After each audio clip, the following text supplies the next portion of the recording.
Baik, seperti yang saya katakan tadi, di pertemuan ini kita akan masuk kepada pre-production pipeline. Jadi kita akan membahas tentang tahapan-tahapan dalam pembuatan animasi. Kalau Anda ingat di pertemuan sebelumnya, kita sudah membahas juga tentang animation pipeline ini. Ya, jadi ada kurang lebih 3 pipeline ketika kita membuat sebuah animasi, produk animasi. Atau ada 3 tahapan dalam membuat produk animasi. Jadi yang pertama adalah pre-production atau praproduksi, ya. Di sini kita nanti akan membahas tentang ide dan penulisan skrip untuk pertemuan ini. Walaupun demikian, sebetulnya masih ada bagian-bagian lain yang juga termasuk dalam pre-production. Kemudian pipeline kedua adalah production, ya, atau produksi itu sendiri, dan yang terakhir adalah post produksi atau post production. Nah, di pertemuan kali ini kita akan bahas lebih jauh tentang pre-production pipeline, di mana dalam pertemuan ini kita hanya akan lebih detail membahas tentang bagaimana kita mencari ide, kemudian menemukan ide dan menuliskan ide tersebut menjadi sebuah cerita, dan mengubahnya menjadi skrip, ya.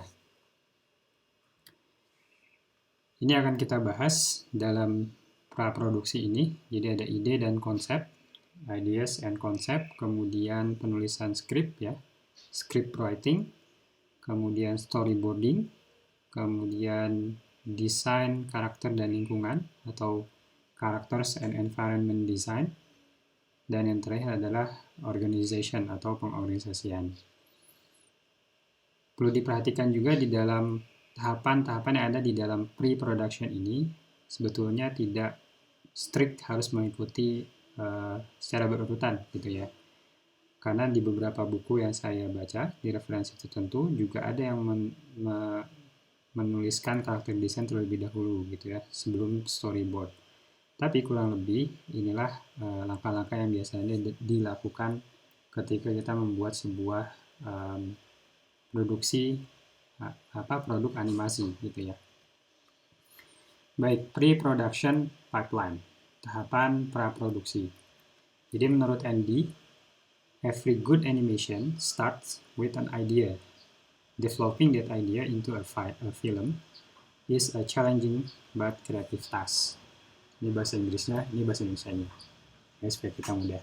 Jadi setiap animasi yang baik dimulai dari sebuah ide. Jadi tentunya untuk membuat sebuah karya animasi perlu ide, gitu ya. Dan membangunnya menjadi sebuah film animasi ini merupakan sebuah proses kreatif yang memang menantang, gitu ya. Ini menurut Andy Weir. Dan kalau saya lihat di beberapa video di YouTube yang menerangkan tentang bagaimana sebuah animasi Pixar ya dibuat, kemudian bagaimana juga sebuah animasi DreamWorks dibuat, ya itu Anda akan melihat bahwa semuanya diawali oleh sebuah ide gitu ya. Ide apapun itu gitu ya. Baik yang normal ataupun yang ya ide gila lah. Ya.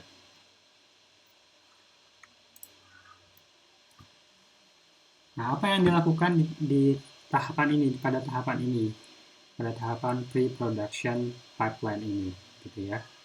Yang pertama adalah jelas kita ingin mencari ide, kemudian desain dan perencanaan, ya kita melakukan semua hal ini. Kemudian menurut Andrew Selby, jadi dalam pre-production pipeline ini kita mengeksplorasi dan melakukan tes terhadap ide dan konsep ya untuk skrip, visual dan audio. Yang ini nantinya akan dijadikan sebagai persiapan materi pada tahap produksi. Nah, tahapan ini merupakan tahapan yang sebetulnya krusial atau penting gitu ya. Namun seringkali ini diabaikan. Kalau kita lihat kenapa Indonesia belum mempunyai animasi yang baik, mungkin karena tahapan ini juga ya.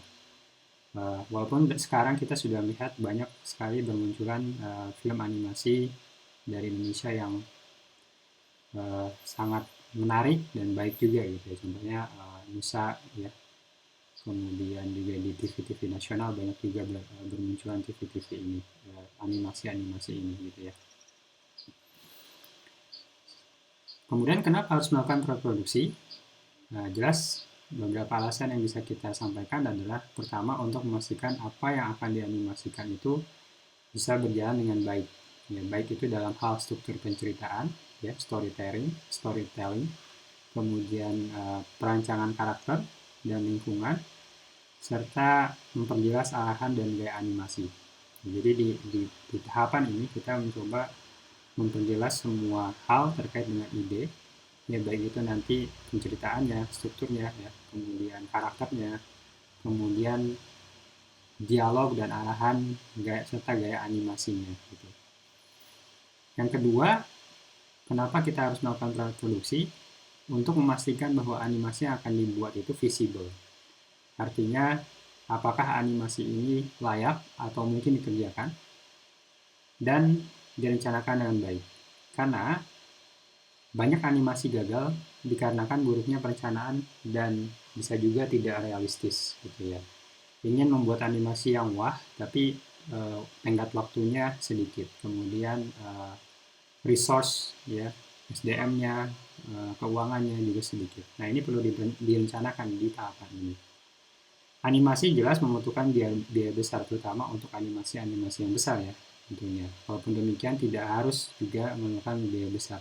Banyak sekali kalau kita lihat di YouTube gitu ya, banyak animator yang secara autodidak, mereka bisa membuat animasi yang baik. Contohnya misalkan Alan Baker gitu ya, yang membuat animator versus animation gitu kan, atau animation versus animator.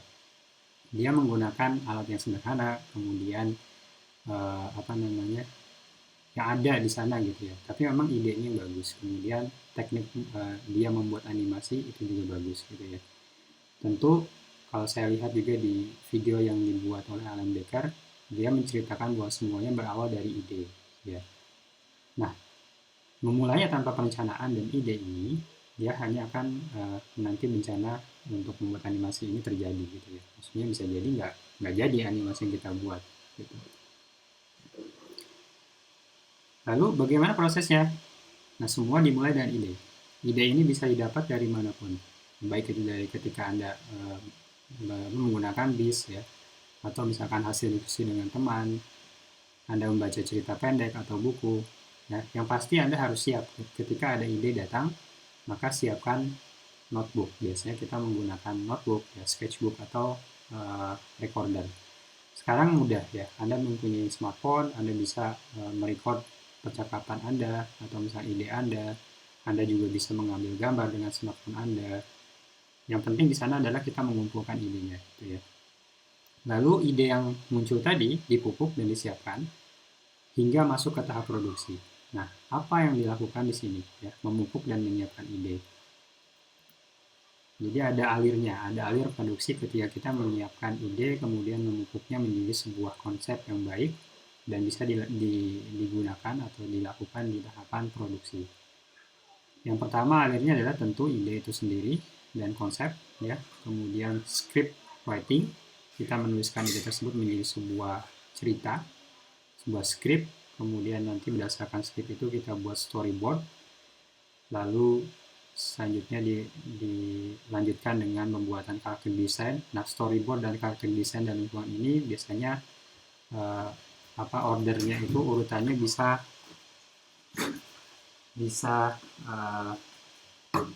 storyboard terlebih dahulu atau desain karakter terlebih dahulu. Kemudian terakhir adalah organisasi, gitu ya. Nah, ini ilustrasinya. Jadi ada ideation atau pembuatan ide, kemudian pembuatan script writing, storyboarding, ya, kemudian ini karakter design, baru kemudian organisasi, ya. Nah, di sini nanti akan ada siapa yang melakukan storyboarding dan sebagainya. Pembagian pekerjaan ini dilakukan di bagian pre-production ini.